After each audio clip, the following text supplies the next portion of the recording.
अस्सलाम वालेकुम नाज़रीन, इसका नाम है बाबर खान। ये वो लड़का है पाकिस्तानी जिसने ऑस्ट्रेलिया में नंबर 1 की पोजीशन हासिल की। मतलब ये गाड़ियों में रेस लगाता था, पाकिस्तान में इतना मशहूर हो गया था कि बाहर कंट्रीज़ में इसका नाम होने लगा और कोई इसका स्पॉन्सर निकल आया और इसको ऑस्ट्रेलिया भी लेकर गया, दुबई भी लेकर गया। ये दुबई में भी रेस लगा चुका है, ऑस्ट्रेलिया में भी लगा चुका है। ऑस्ट्रेलिया में 40 लोगों में ये नंबर 1 आया था और इसको $10,000 भी मिले थे इनाम के तौर पर। और $10,000 22 साल पहले बहुत बड़ी रकम थी।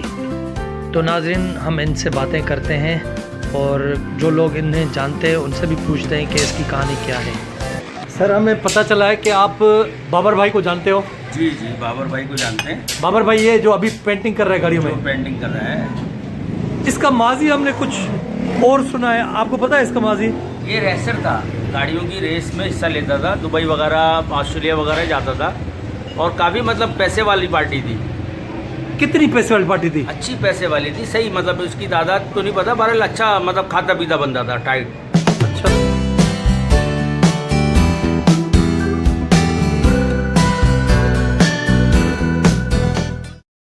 तो अस्सलाम वालेकुम। वालेकुम अस्सलाम। बाबर भाई कैसे हो? अल्हम्दुलिल्लाह, आप सुनाएं। अल्लाह का शुक्र। बाबर भाई, हमने जो आपकी कहानी सुनी है वो आज आपकी ज़बानी पूछनी है हमें। ये लोग कहते हैं कि आप बड़े रेसलर थे। रेसलर का मतलब गाड़ियों में रेस लगाते थे। जी हाँ, बिल्कुल। तो मुल्क से बाहर भी रेस की? हाँ, मैं ऑस्ट्रेलिया गया था। ऑस्ट्रेलिया? जी। तो ऑस्ट्रेलिया में पाकिस्तानी लोग कैसे गए? पाकिस्तानी हमारे 40 बंदे थे कुल टोटल, गोरों को भी मिला के मैं उसमें वाहिद पाकिस्तानी, हम 8 बंदे थे, जिसमें से मैं फर्स्ट पोजीशन पे आया था। कुछ पता है कि ये कहाँ कहाँ रेस कर चुका है गाड़ियों की? दुबई वगैरह ऑस्ट्रेलिया वगैरह में तो इसने दूसरा प्राइज हासिल किया था। ऑस्ट्रेलिया में, दुबई में? हाँ, ऑस्ट्रेलिया में। ऑस्ट्रेलिया में दूसरा प्राइज। हाँ। तो फिर ये हालात ऐसे कैसे हो गए इसके? इसलिए हो गए कि ये ऐश परस्ती में लगा। तो अस्सलाम वालेकुम। वालेकुम अस्सलाम। बाबर भाई कैसे हो? अल्हम्दुलिल्लाह, आप सुनाएं। अल्लाह का शुक्र। बाबर भाई, हमने जो आपकी कहानी सुनी है वो आज आपकी ज़बानी पूछनी है हमें। ये लोग कहते हैं कि आप बड़े रेसलर थे। रेसलर का मतलब गाड़ियों में रेस लगाते थे। जी हाँ, बिल्कुल। तो मुल्क से बाहर भी रेस की? हाँ, मैं ऑस्ट्रेलिया गया था। ऑस्ट्रेलिया? जी। तो ऑस्ट्रेलिया में पाकिस्तानी लोग कैसे गए? पाकिस्तानी हमारे 40 बंदे थे कुल टोटल, गोरों को भी मिला के मैं उसमें वाहिद पाकिस्तानी, हम 8 बंदे थे, जिसमें से मैं फर्स्ट पोजीशन पे आया था। उन्होंने मुझे, मैं जीता था, उन्होंने मुझे $10,000 भी दिए थे। $10,000? ये किस ज़माने की बात कर रहे हो आप? आज से तकरीबन कोई 22-25 साल पहले की बात है। 22-25 साल पहले? अच्छा, लोग तो कह रहे हैं भाई कि आपके पास 4-4, 5-5 नई नई गाड़ियाँ होती थी और आपके पास गार्ड हुआ करते थे, बेंगलो हुआ करता था। तो ये अब क्या, मैं ये गाड़ी किस मॉडल की, क्या कर रहे हो आप अभी? देखो, पैसा आने जाने की चीज़ है, ठीक है ना। कभी किसी बात कुछ होता है, किसी बात नहीं होता है, तो ये अपने पे भी डिपेंड करता है वो उसको किस तरीके से यूज़ करे, किस तरीके से ना करे ना।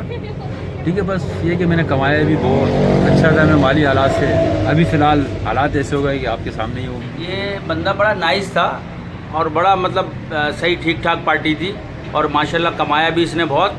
मगर ये कि ऐश परस्ती में लगने के बाद लाजमी ये गलत कामों में लगा तो उसने बर्बाद किया। तो गलत कामों में इसको किसने लगाया? ये जब बंदा है ना कोई तरक्की करता है तो उसके दुश्मन भी बन जाते हैं ना, दोस्त बन के दुश्मन बन जाते हैं। तो वो लाजमी बात है, उसको दूसरे कामों पे लगा दिया।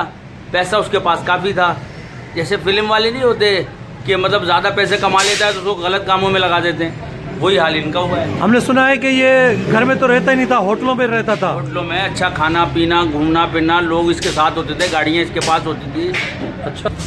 अच्छा, लोग कह रहे हैं कि यार ये अंग्रेज लड़कियों के चक्कर में आ गया था, उन्होंने इसको लूट लिया, अयाशियों में आ गया था। जितना मुंह इतनी बातें, ठीक है ना, लेकिन हर इंसान आपको पता है कि कैसे होता है जवानी में। तो मतलब उस वक्त यहाँ पे 25-27 साल पहले मतलब अंग्रेज भी हुआ करते थे? हाँ, काफ़ी वो हुआ करते थे। जब ब्रिटिश का दौर चलता था यहाँ पे, अंग्रेज़ आते थे यहाँ पे मेरे दादा के टाइम पे, यानी कि मेरे घोड़ों से रेस वगैरह लगाते थे। बस ये कि मुझे भी दादा के साथ जाता था, चलते चलते शौक हो गया था। फिर मैं गाड़ियाँ तो होती थी हमारे पास, मैं शौकीन था गाड़ी चलाने का। अच्छा, कुछ लोग बोल रहे हैं कि आपका रीजेंट प्लाजा नया नया होटल खुला था, आपका रूम उसमें बुक हुआ करता था। जी हाँ, बिल्कुल सच बात है, उसमें रूम मेरा बुक हुआ करता था, वो वक्त की बात है। अच्छा, तो अभी आपको कोई शिकायत किसी से? मुझे तो किसी से कोई शिकायत नहीं। तो अभी आजकल आप क्या कर रहे हो?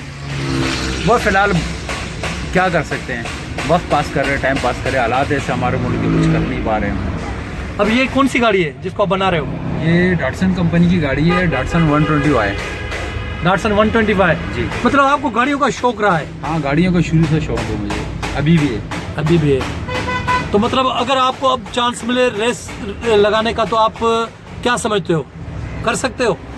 देखो, रेस लगाना तो चलो सही बात है, कर सकते हैं, वो बात नहीं है। अभी हमारे नए टैलेंट भी आए माशाल्लाह, वो भी अच्छे हैं। मैं ज़्यादा रहता हूँ सीवी की तरफ, देखता हूँ वो अच्छी ड्राइव करते हैं, अच्छी कटिंग है, अच्छी इनकी कंट्रोलिंग है वगैरह। लेकिन कराची में हमने सुना है कि आपका बड़ा नाम है और लोगों ने भी बहुत बहुत अच्छे ड्राइवरों ने मुझे कहा कि यार एक ही बंदा है, बाबर पठान लड़का है बाबर, वो शुरू से फेमस है, बड़ा फेमस है। वो जान की परवाह नहीं करता और गाड़ी में जितनी रेस होती है वो उतनी स्पीड लगा देता है। क्या ये सच है?